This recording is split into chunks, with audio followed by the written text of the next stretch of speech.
The tension in the dining room was palpable, like a storm building just beyond sight. My heart thumped loudly in my chest as I sat at the long, polished table, surrounded by my family. The air was thick with unsaid words, and I could feel my parents' eyes on me, like hawks waiting to swoop down at the first sign of weakness. Dinner had started with the usual hollow pleasantries, but underneath, I could sense the familiar undercurrent of dissatisfaction directed at me. I tried to focus on my plate, hoping to avoid drawing attention. But as the conversation turned to the family's reputation, I couldn't help myself. I made a sarcastic comment about our constant need for perfection, thinking it might ease the tension. Instead, it was like dropping a match into dry kindling. My father's fork clattered against his plate as he snapped his head towards me, his expression darkening. "Lily, stand up," he ordered, his voice cutting through the chatter like a whip. Every eye in the room turned to me, and I felt my face burn with embarrassment. I hesitated, the weight of their expectations pressing down on me, but slowly rose to my feet, trying to steady my trembling hands. "You think this is a joke?" My father continued, his voice rising. "Embarrassing us like this in front of everyone?" "It was just a joke," I said, my voice barely above a whisper, but he wasn't listening. "Do you think this family's reputation is something to be mocked?" My mother added, her voice sharp and slicing through me. I opened my mouth to reply, but the words stuck in my throat, choked by the fear and frustration that had become all too familiar. The room seemed to close in, the critical gazes of my relatives feeling like 1,000 tiny pinpricks. Just then, the door swung open with a bang, silencing the room.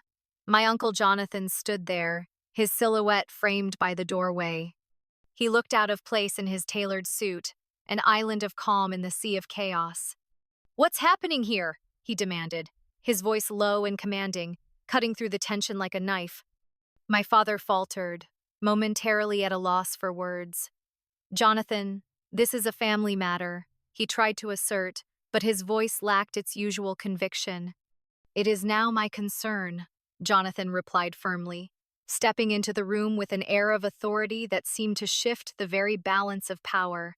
For the first time that evening, I felt a flicker of hope. Jonathan's presence was a lifeline thrown my way, a chance to escape the oppressive weight of my family's expectations. Uncle Jonathan's presence was like a lifeline thrown into the stormy sea of my family's dining room. I could feel the power dynamic shift the moment he stepped in, his calm authority setting the room on edge. My father, usually so sure of himself, hesitated, clearly unprepared for Jonathan's unexpected intervention. "Jonathan, this is a private family matter," my father tried again, his voice straining to regain control. But the usual edge of authority was missing, replaced by a note of uncertainty. "Lily, are you okay?" Jonathan asked, ignoring my father's attempt to dismiss him. His eyes, full of genuine concern, met mine, and I felt a rush of emotions relief, hope, and a hint of rebellion. I nodded, though my throat felt tight. "I'm fine," I whispered, but we both knew it wasn't true. Jonathan turned back to my parents, his posture relaxed yet firm, as if daring them to challenge him. "I think it's clear that Lily isn't fine," he said calmly, "and this is no way to treat her." "This is about discipline, Jonathan," my mother interjected, her voice sharp. "Lily needs to learn respect." "Respect is earned, not forced," Jonathan replied smoothly, his gaze steady.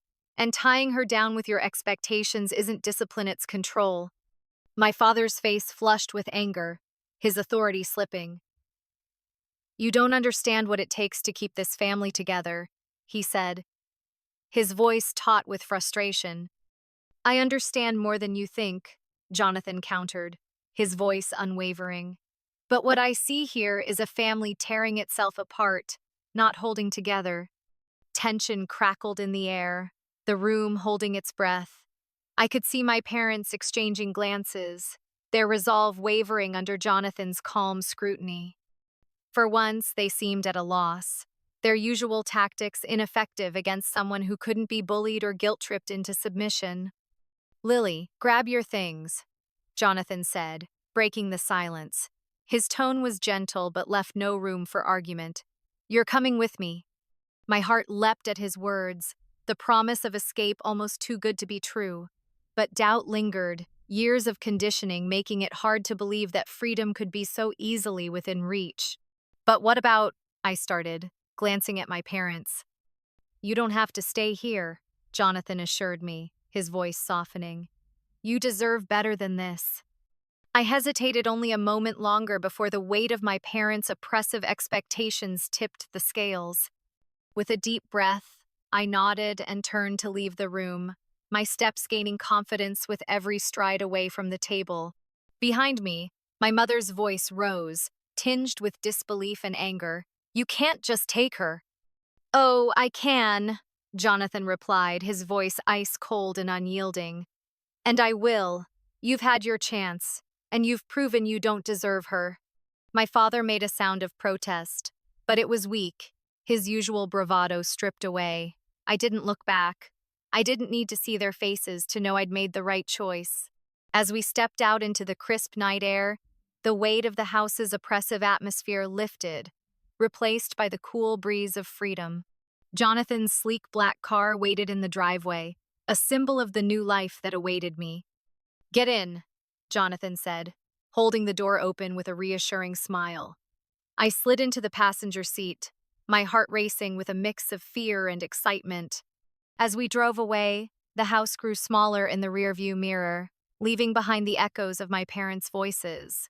Jonathan's words were a balm to my frayed nerves. "You don't have to look back, Lily. You're free now." In that moment, I believed him. The road ahead was uncertain, but it was mine to choose, and for the first time, that felt like a promise rather than a threat. Arriving in the city with Uncle Jonathan felt like stepping into a different world. The vibrant energy of the streets contrasted sharply with the stifling atmosphere of my parents' home. Yet, as exhilarating as it was, the transition was not without its challenges. The unfamiliarity of it all was daunting, and the echo of my parents' critical voices lingered in my mind like a shadow. Jonathan's apartment was a spacious loft filled with light and art, a testament to his life's work as a successful curator. He showed me to a guest room that felt more like a sanctuary, with walls lined with books and a window offering a sweeping view of the city skyline. "Make yourself at home," he said, offering a reassuring smile. "This is your space now, as long as you need it." I nodded, grateful yet overwhelmed.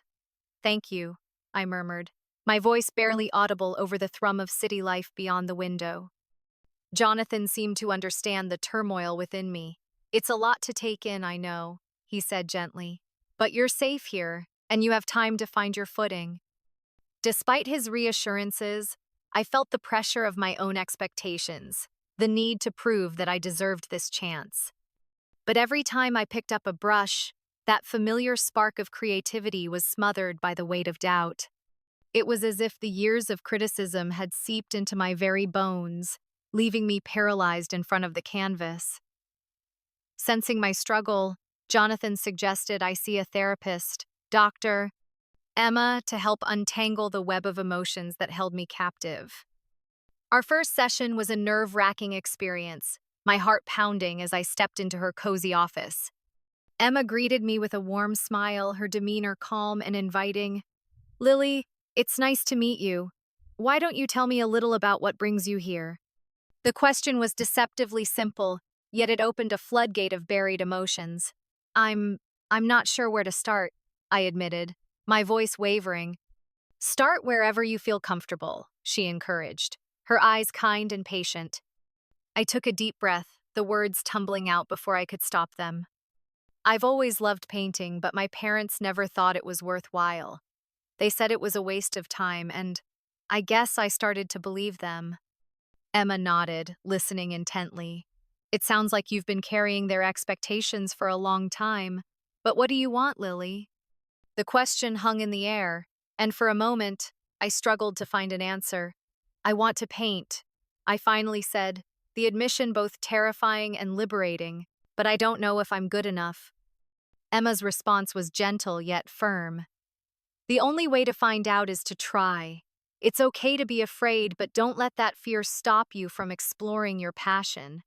Her words resonated deeply, planting the first seeds of hope. As I left her office, I felt a flicker of determination reignite within me.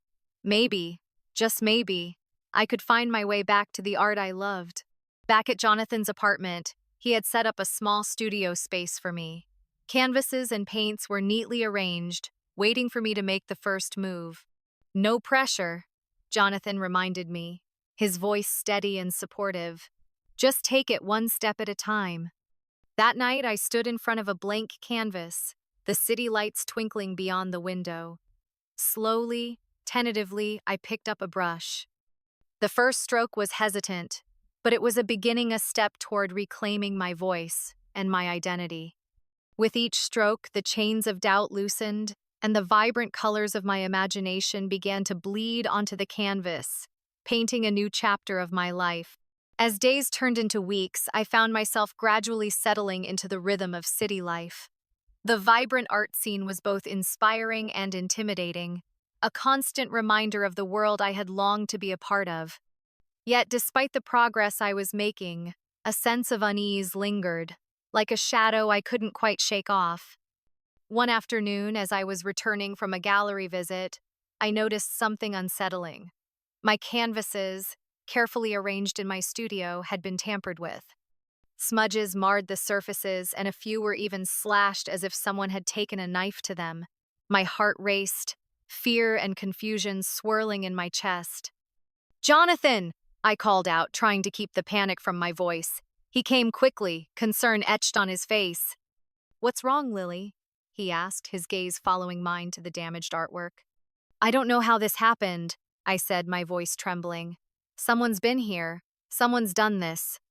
Jonathan's expression darkened, a protective anger simmering beneath his calm exterior. "We'll sort this out," he assured me. "I'll check the security cameras. We'll find out who's behind this." The thought of someone deliberately sabotaging my work was terrifying. Who would do such a thing? Why target me? The questions buzzed in my mind, relentless and unsettling. Later that evening, as I sat with Jonathan reviewing the footage, my heart pounded with anticipation. The grainy images revealed a figure slipping into the apartment while we were out, their movements hurried and deliberate. My breath caught as I recognized the personan acquaintance from the art community, someone I thought was a friend. My shock must have been evident because Jonathan placed a reassuring hand on my shoulder. "We'll handle this," he said firmly. "They won't get away with it." Feeling a mix of betrayal and anger, I knew I had to confront them, despite the fear gnawing at my insides. The next day, I arranged to meet them at a cafe, my heart thudding in my chest as I waited for them to arrive. When they finally appeared, I wasted no time. "Why did you do it?" I demanded, my voice steadier than I felt inside. They looked taken aback, then defiant. "You don't belong in this world, Lily," they said, their words dripping with disdain. "You're just playing pretend." Their words stung, fanning the flames of my determination rather than quelling them. "I'm not going anywhere," I replied, my voice strong and unwavering. "I've worked too hard to let anyone push me out." As they left, I realized that this confrontation, as unnerving as it was, had only strengthened my resolve. I returned to Jonathan's apartment with a renewed sense of purpose. The road ahead was uncertain, but I was ready to face whatever challenges came my way, armed with the knowledge that I had already overcome so much.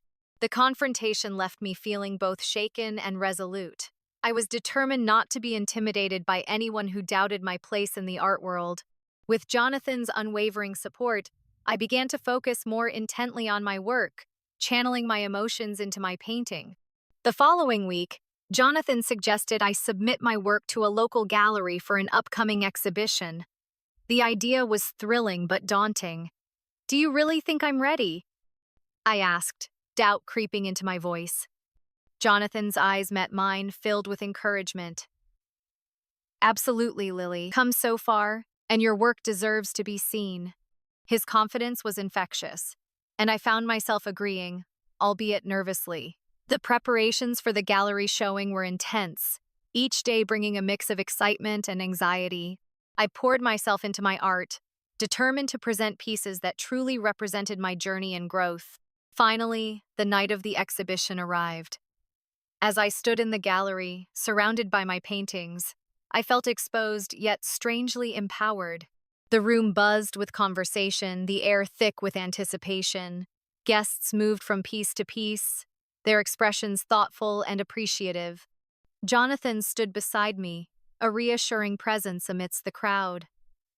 "Something remarkable here, Lily," he said, his voice filled with pride. "Remember, this is just the beginning." Just then, I noticed a familiar face approaching my former friend, the one who had tried to sabotage me. My heart skipped a beat, a mix of fear and defiance surging through me. As they neared, I braced myself for whatever confrontation might ensue. "Lily," they began, their tone surprisingly contrite. "I wanted to say I'm sorry. I was wrong to doubt you." Their admission took me by surprise, and for a moment, I was at a loss for words. But as I regarded them, I realized that this moment was about more than just their apology. It was about reclaiming my space and my confidence. "Thank you for saying that," I replied, my voice steady. "I'm here to stay, and I hope we can move forward." With that, they nodded, a tentative understanding passing between us. As they walked away, I felt a sense of closure, the weight of their earlier betrayal lifting. The rest of the evening passed in a blur of congratulations and discussions about my work. The positive reception was overwhelming, each compliment a balm to the doubts that had lingered for so long. By the end of the night, I felt a profound sense of achievement. I had faced the challenges, stood my ground, and emerged stronger. As Jonathan and I left the gallery, the cool night air filled me with a sense of renewal. "You've shown everyone what you're capable of, Lily," Jonathan said, a proud smile on his face. "I'm so proud of you." I smiled back, feeling the truth of his words. The road ahead was still uncertain, but with each step, I was becoming more certain of who I was and where I was meant to be. The exhibition was a triumph, a night that marked a significant milestone in my journey. But amid the newfound sense of achievement, the past still lingered, a shadow that I hadn't entirely escaped. A few days after the gallery showing, a letter arrived. The handwriting on the envelope was unmistakable, me parents. My heart raced as I held the letter, torn between curiosity and dread. The last communication with them had been filled with judgment and criticism, and I wasn't sure I was ready to face more of the same. But a part of me needed to know if anything had changed. Jonathan found me staring at the unopened envelope. "You don't have to read it if you're not ready," he said gently, sensing my turmoil. "I know," I replied, taking a deep breath, "but I think I need to, for closure." With trembling hands, I opened the letter. The words inside were unexpected. My parents acknowledged their mistakes, their tone surprisingly reflective. They wrote of seeing my success and realizing the errors in their ways, the hurt they had caused. It wasn't a perfect apology, but it was more than I had ever hoped for. I shared the letter with Jonathan, my emotions a tangled mix of relief and skepticism. "It sounds like they're trying to reach out," he observed, his voice thoughtful. "Do you think they're sincere?" I asked, the doubt evident in my tone. "Only you can decide that, Lily," he replied. "But remember, forgiveness doesn't mean forgetting. It's about freeing yourself from the past." His words resonated with me, and I realized that forgiving them might help me move forward. I didn't need their approval anymore, but maybe I could find peace in letting go of the resentment. During my next therapy session, I shared the letter with Dr. Emma. She listened intently, her expression thoughtful. "Closure is something you give yourself, Lily," she said. "Recognizing their attempt to mend things can be part of your healing, but it's your choice how to proceed." Reflecting on her words, I felt a weight lift from my shoulders. I didn't need to respond to my parents' letter. Their acknowledgement, however imperfect, was enough. I could finally let go of the lingering shadows of their expectations. As I left Dr. Emma's office, I felt a renewed sense of freedom. The past no longer held the same power over me. My journey was my own, shaped by my choices and the people who supported me along the way. That evening, as Jonathan and I sat on the terrace watching the city lights flicker to life, I shared my decision to move forward without dwelling on the past. "I'm proud of you, Lily," Jonathan said, his eyes shining with warmth. "You've come so far." As we sat together, a deep peace settled over me. I was ready to embrace the future, unburdened by the past, my heart open to the possibilities that lay ahead. With the letter from my parents behind me, I focused on the path ahead. The newfound freedom from past burdens was exhilarating, and I felt ready to take on new challenges. Jonathan encouraged me to channel this momentum into something bigger. "Why not start working on a full collection?" he suggested one evening, as we sat in the studio. "You've got the talent and the drive. Imagine what you could create." The thought was thrilling yet daunting. "A full collection?" I echoed, the idea slowly taking root. "Do you really think I'm ready for that?" Jonathan's confidence was unwavering. "Absolutely. You've already proven what you can do. Now it's time to push your boundaries." His words filled me with a mix of anticipation and nerves. A full collection would be a significant undertaking, a chance to delve deeper into my artistic expression and tell a more comprehensive story. The prospect was both exciting and terrifying. I spent days sketching ideas, my mind buzzing with possibilities. Each concept felt like a piece of a larger puzzle, a narrative that was waiting to be told. The studio became my sanctuary, the blank canvases challenging me to explore new themes and techniques. As the collection began to take shape, I found myself pouring more of my personal journey into the work. The highs and lows, the struggles and triumphs all found their way onto the canvas. The process was cathartic, a way to process everything I had been through. One afternoon, as I was deep in thought, Jonathan joined me in the studio. "How's it coming along?" he asked, his eyes scanning the half-finished pieces. "It's coming together," I replied, stepping back to view the emerging collection. "I'm trying to capture the essence of everything where I've been and where I'm going." Jonathan nodded, his gaze thoughtful. "You're telling your story, Lily, and that's powerful. People will see the authenticity in your work." His belief in me was a constant source of encouragement, pushing me to dig deeper and explore new facets of my creativity. As the weeks passed, the collection grew, each piece a testament to my journey and growth. Finally, the day came to present the completed collection to a select group of gallery owners and artists. My nerves were a jumble of excitement and apprehension as I watched them move through the studio, their expressions ranging from curiosity to admiration. Afterward, one of the gallery owners approached me, a smile on her face. "Your work is incredible, Lily," she said. "We'd love to feature your collection in our upcoming showcase." The words were music to my ears, a validation of my hard work and dedication. As I shared the news with Jonathan, a wave of gratitude and joy washed over me. "This is just the beginning," he said, his voice filled with pride. "You've got so much more to give." As I stood in the studio, surrounded by the culmination of my efforts, I felt a profound sense of accomplishment. The journey had been long and challenging, but it had brought me to this momentum moment of triumph, ready to embrace the future with open arms and an open heart. The excitement from the upcoming showcase was a constant hum in the background as I continued to work in my studio, refining the pieces that had become so personal to me. The journey to this point had been transformative, and I felt ready to share it with the world through my art. As the showcase approached, Jonathan suggested we celebrate the milestone with an intimate gathering at his apartment.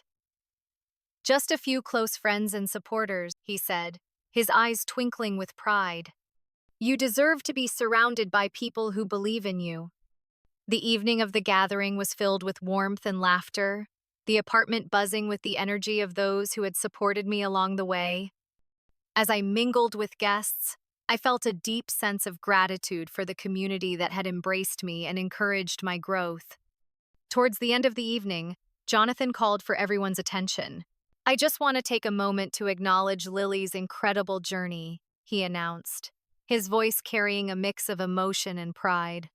Her resilience and determination have brought her to this moment, and I couldn't be prouder to have been a part of it. The room erupted in applause, the support and admiration palpable. I felt a warmth spread through me, a validation of everything I had worked for. As the applause died down, Jonathan turned to me, his expression softening.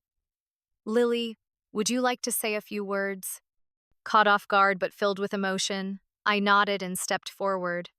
Thank you, everyone, I began, my voice steady despite the swirl of feelings. Your support has meant the world to me. This journey hasn't been easy, but it's led me to discover who I am and what I'm capable of.